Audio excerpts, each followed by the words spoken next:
For joining us tonight on News 4 at 6, I'm Jessica Bowman. And I'm Matt Breen. We begin tonight with a push from South Dakota officials to bring a federal law enforcement training center to the Great Plains. Now, the goal is to relieve law enforcement shortages on Native American reservations and ensure those who police the reservations come from the community. KTIV's Matt Hoffman interviewed U.S. Senator Mike Rounds of South Dakota. Matt joins us live in studio tonight. And so, Matt, where is the training center for the law enforcement right now? Yeah, guys, right now, prospective officers have to go all the way to New Mexico, spending 6 months to a year away from their families to become tribal officers. That's why South Dakota officials say a new location should be built here in the Great Plains.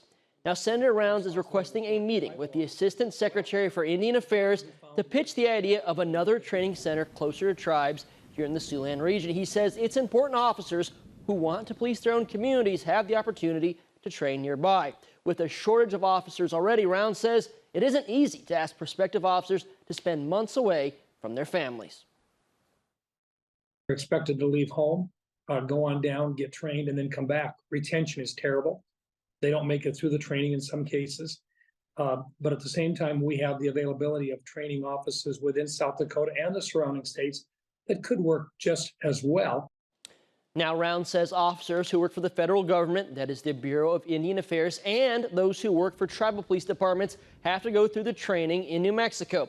Tribal policing became an issue in Siouxland last October when every member of the Omaha Tribal Police apparently quit. And the BIA briefly took over policing, raising fears about officers from outside the community policing within the reservation. While the officers are back on the job, the concern about locals policing their own communities persists. Look, they want to serve their communities. And when they're expected to leave and go someplace else just to get trained in the first place, it's hard for them.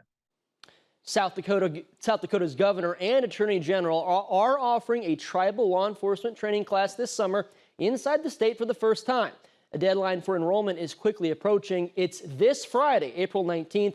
Officials say it's a stopgap measure because state training centers usually have limited enrollment and are focused on city, county, or state law enforcement officers. That's why Rounds maintains it's a good idea to build a federal training center here in the area. And it's worth noting the federal government does have a tribal training center in North Dakota, but it's for advanced training only. Rounds says the majority of tribal officers will have to complete that training we talked about in New Mexico. Matt Hoffman in studio tonight. Matt, thank you.